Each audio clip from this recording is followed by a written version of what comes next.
Hey, it's your man, Brian McKnight, and you're listening to The Biz with B. All right, everybody. Thank you for all tuning in to The Biz with D on My First Wings Radio. David Dwayne. And you know that we always have the most phenomenal artists, especially R&B, pop, hip-hop, rap. I mean, we just have everybody on the show. But now we have Brian McKnight, who has released 15 albums, and 7 have gone platinum. I mean, that's phenomenal. Sold over 20 million records worldwide, and he's on the line with us. What's going on, Brian? What's happening? Now, thank you so much for this interview. We do appreciate it. No problem. Well, let's talk about your recent album that came out in March, More Than Words. I have to say it's a phenomenal album.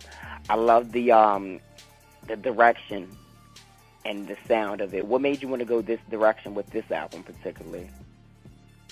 I just decided that instead of trying to worry about what people wanted or what radio wanted or what was happening in the music scene today, I just decided to make music. And I really worry about anything. And I just wanted to make the kind of music that I really love to listen to myself, and then just kind of hope that there are other people that want to listen to it too. You know, music sort of without restrictions. I've never really been, you know, someone that you say, I mean, I'm black, so you're automatically going to say, hey, right, he sings R&B. But, you know, I've had pop hits, I've had country hits, I've had jazz hits. I've always tried to be an artist. And to me, the word artist means that you do anything in the mold of a Sammy Davis Jr. or people of that ilk. So, you know, I just make music, man. If people want to categorize it or want to analyze it, then they can. But I just create. Definitely. And I have to say, your single, Sweeter, is definitely, like, my absolute favorite, second to Slow. When you wrote those records and produced them, you know, what kind of concept, you know, were you going for? Actually, you know, what mind state were you at with those 2 records, I should say? You know what? I just live my life, man, and eventually whatever I deal with in my life is going to come out in a song. I may not be dealing with it at that particular time because I can't tell, you know, when those feelings are going to come out, but you know, it just kind of happens. I wish I had a better sort of analytical way of looking at it so people could understand it. But when it comes to music, most people walk and talk. I hear music in my head the same way people do the regular things that they do in their lives, and it just comes out, man. I wish I could tell you how, but it just does. Most definitely. And you got to work with both of your sons on the album. You know, how is it working with them, you know, since they both do music? Well, we've been doing music together now for 2 or 3 records. On my last record, I did a duet with my oldest son, and on this one, I did duets with both of them. But they've been integral in my sort of, you know, music has completely changed the way we make it. So now that we have music in a box, basically, that everything's inside of one computer, they've been there to really help me sort of make the transition to modern music.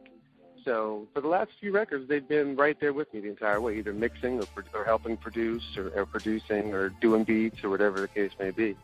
And it was great to see their evolution as they continue their musical careers and being able to mold and shape that as well. Right. And, I mean, you guys are definitely multi-talented over there. I mean, how is it just like, you know what, I'm not going to ask that question because I just asked that question. I'm actually reading a list of questions because my co-host, it's funny because I'm looking at my questions and my co-host's questions, and I'm like, gosh, why did she write the same things I wrote? But anyway, so my co-host wanted to know about the record that you did with Nelly, All Night Long, which was off of the U-Turn album. She likes that song, and she wants to know, you know, how was it collabing with Nelly? It was great. You know, he came to the studio with his cell phone, and he listened to the track, and he started writing his lyrics into his cell phone, and we were in there probably a total of about half an hour, man. A very, very talented cat on many fronts. Smart guy. He's an athlete like me, you know, not like a celeb athlete. The guy can really play some ball, and we played softball together a couple of times. You know, we have similar interests, and I think that when you have that, it's a great environment for collaboration. Definitely.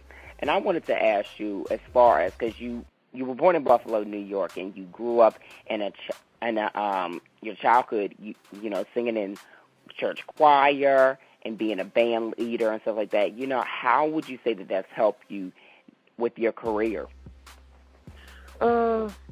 I think the biggest thing is just learning music on the ground level. I think that what happens nowadays, people learn music in the studio. And I learned it live first, and I think that's helped me tremendously because of what I expect and what I expect from myself. And now what people are expecting from me, I can actually live up to the things that they've expected from me. There's nothing like growing up singing in front of people, playing in front of people, because you can't really make mistakes. You can't really, you learn how to be a performer in real time as opposed to, pretending. I didn't say that. or some other way. So I think I learned it the best way. Mm-hmm. And would you say, like, early on, it definitely prepared you to maybe not be nervous, with performing and just getting comfortable with it? Yeah, I think so. I've been singing in front of people since I was 6 years old. I think that the one thing is you have to want to do it, number one. I wasn't forced to do it. It was just in our family, it's what you did. So that I never really had jitters. No, I can't even remember ever having them, really, to be honest with you. It's what, when you do things, that's what I tell people all the time. If you have a certain amount of confidence in yourself and you can back that confidence up, then the audience can recognize that and feel that. Definitely. And speaking of audience, because, you've also, hosted radio and done radio. How do you like doing that versus, being the artist? You know what I enjoyed? I enjoyed radio. What I didn't enjoy was having a job and having a boss. Wow. I'm surprised they didn't let you be the boss. Nah, man, you know how it is in radio. You got research, you got all these other things. Because, when you listen to the radio, you think people just play records. Well, when you get into a corporate situation, you have a lot of people making a lot of decisions that have no idea what music's about, because it's not about music. You know that. It's about advertising. So, right. You go with the flow. That's the only part. But I loved interacting with the fans every single day. To be able to play live on the radio every day was really, really fun. But getting up in the morning, because I did a morning show, that was tough. I'm a musician, man. We don't get up till noon. Right. Exactly, because I don't get up until noon, too, because I do music myself. I'm like, noon time. Yeah. So, but how would you say, you mentioned the fact of corporate and having a boss. How would you say it really differs between music industry corporate and radio corporate? How would you say that they might be similar and different in a sense from your experience? Well, they're very, very similar because the music business is a business. And I think that's the misconception when you're an artist. You sometimes think that you can just create music and forget about the business part. So luckily, because I was already in that sort of corporate situation from an artist standpoint, I knew what to expect. I just didn't know to what extent. So it definitely prepared me. Right. Interesting. And what would you have to say has been one of, the hardest struggles for you being in the entertainment industry? Longevity, because you never know when it's going to end. So what you want to do is, at least what I've done, is just I can't rest on what I've done before. I'm always looking forward. At the beginning of the show, you talked about all the things I've done and the records I've sold. Well, that was then. We're dealing with now because you can't go backwards. So, when I step on stage and I tell people, like last week I was in Indianapolis and it's the 20th anniversary of the first time I stepped on that stage, that accomplishment to me is greater than anything other thing that I've done. The people are still wanting to come out and see me and want to pay their money to come and see me is something I'm so grateful for and will never, ever forget. Definitely. And performing, which you mentioned, how is the performing as far as the interaction from the crowd nowadays versus when you kind of first came out? Would you say, kind of describe that to the listener? Well, I've evolved.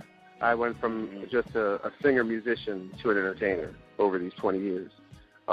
Because I wanted to be Miles Davis. I wanted to get up there and play my music and not say nothing and just, wanted to show people what I could do. And I had to realize over these 20 years that people want a show. They want to be entertained. So, that's why now when people leave my show and they're like, man, you were so funny. That's a bigger compliment to me than, man, you could really sing. Because I knew they know that I can do that. It's a surprise to me when they see their faces and they're having a great time. When they thought that they were just going to come and, oh, he's going to sing us some love songs. It's going to be so sweet. But they get so much more than what they bargained for. Right. That's so true. And when was the last time that you performed in New York or Philly? Because we need you to come back very soon and do a show for us. I was in New York. I played in the city about a month ago. I played outside. I played in Atlantic City, actually, that same weekend. So it wasn't exactly Philly, but I was close. Definitely. So I know we were talking about record labels and the corporate end, but you have your own label with your son, with both of your sons, right. As a matter of fact. How do you guys manage having a label and, you know, being distributed through E1? Like, how do you manage that versus, you know, being just with a Motown or a Sony? How do you guys manage that? The difference is that every decision you have to make yourself, you know, and I think that's a great position to be in, because in the other situation you have everybody else making decisions for you, and if any of those, you know, pieces or cogs get caught, then, you know, you're going to languish. So, you know, for me, it's a great thing to sort of be in complete autonomous control of every aspect of my career at this point. Definitely. So is it sometimes a struggle for you, or is it just like it is what it is? It's a little both, somewhere right in the middle. You know, everything has changed. With the advent of YouTube and social media and everybody being able to get everything for free, you kind of have to look at records as more of a promotional tour for people to come out and see you on tour. Because they still haven't figured out a way to make that for free yet. Thank God. Would that be something that promotional tours were now for free, but based on internet, actually? You know what? Yeah. That's why you have to embrace it. As much as I hate social media, you have to embrace it, because that's where everybody's at. It's very difficult to know how to reach them, but you know where they are. You have to reach them at their computer or on their smartphone. Or I think even advertisers are starting to realize that you know, TV and radio aren't what they used to be. You know, people are on Facebook, they're on Twitter, they're everywhere else. So you gotta go and meet them where they're at. Right. And how important is being on social media for yourself to, you know, keep everything going? Yeah, it's ridiculously important. It's something that you have to do. If you're not doing it, either you already have so much money that it doesn't matter, or you're about to become irrelevant.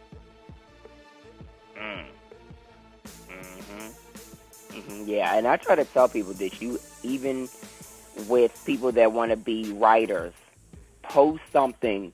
Even if it's old, keep your social media going, because you never know who's looking, and exactly. The presence of social media is everything. I mean, they even look at social media for jobs, school. Oh, yeah. Everything. It's so important to keep, you know, social media up to date.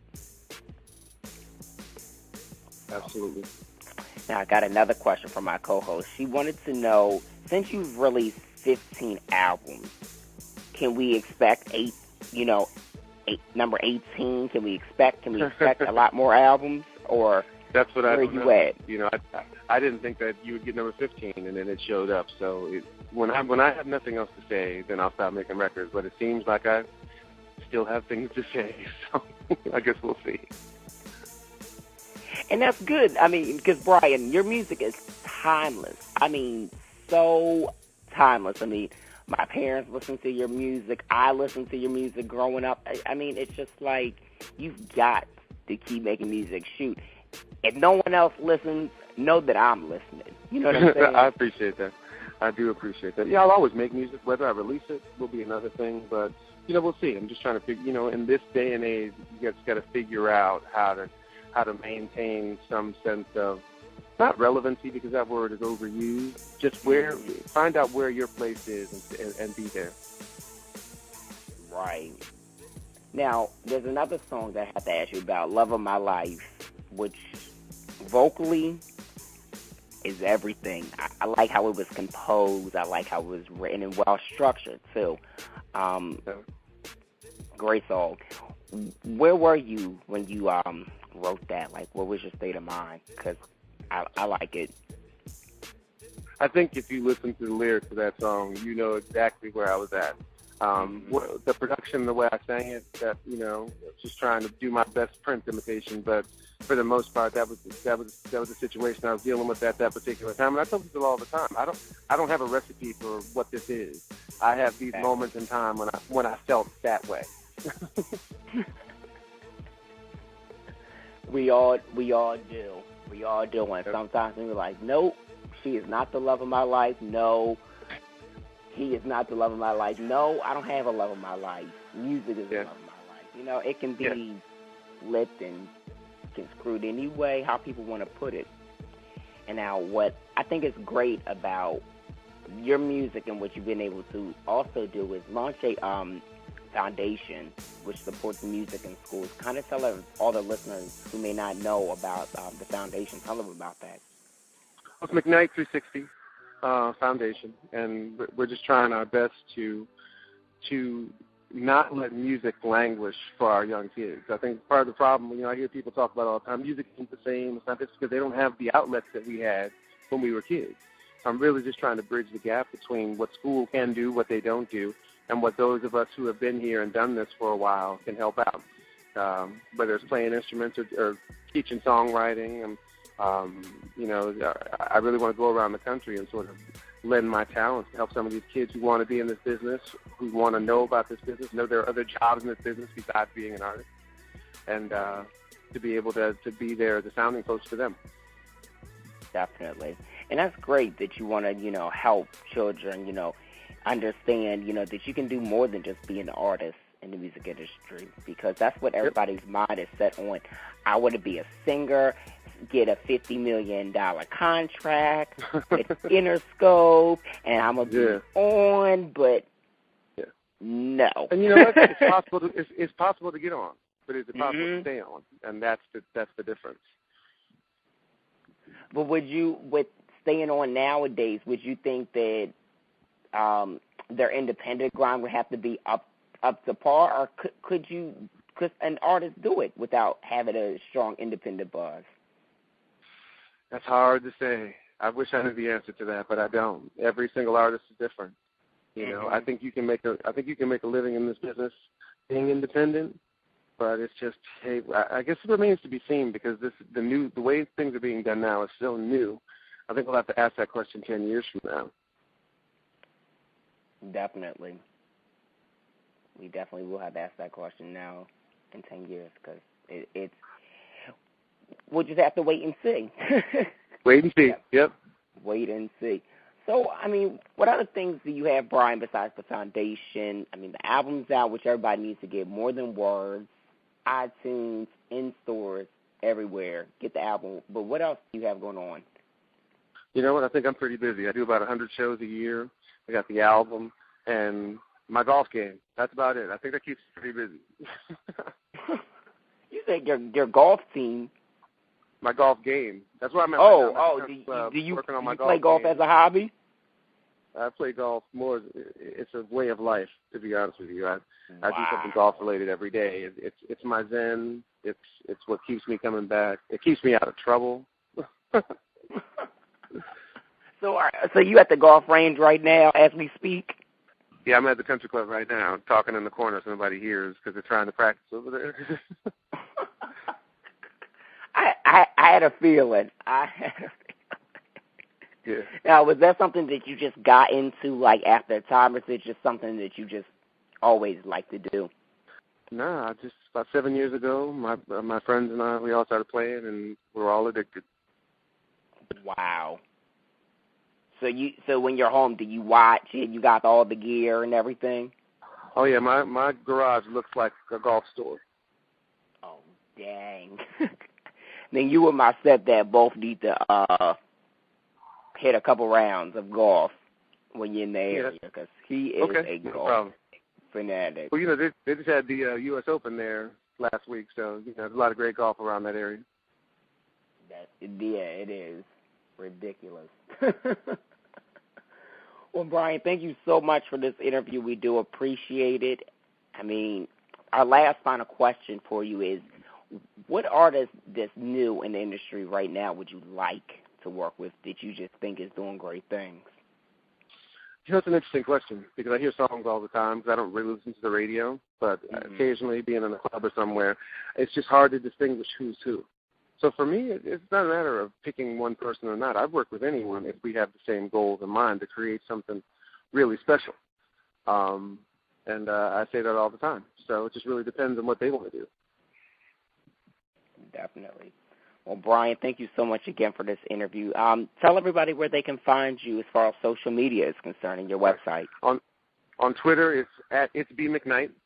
My website is McKnight360.com. Facebook /Brian McKnight, and in a city near you. You can find all my tour dates on my website.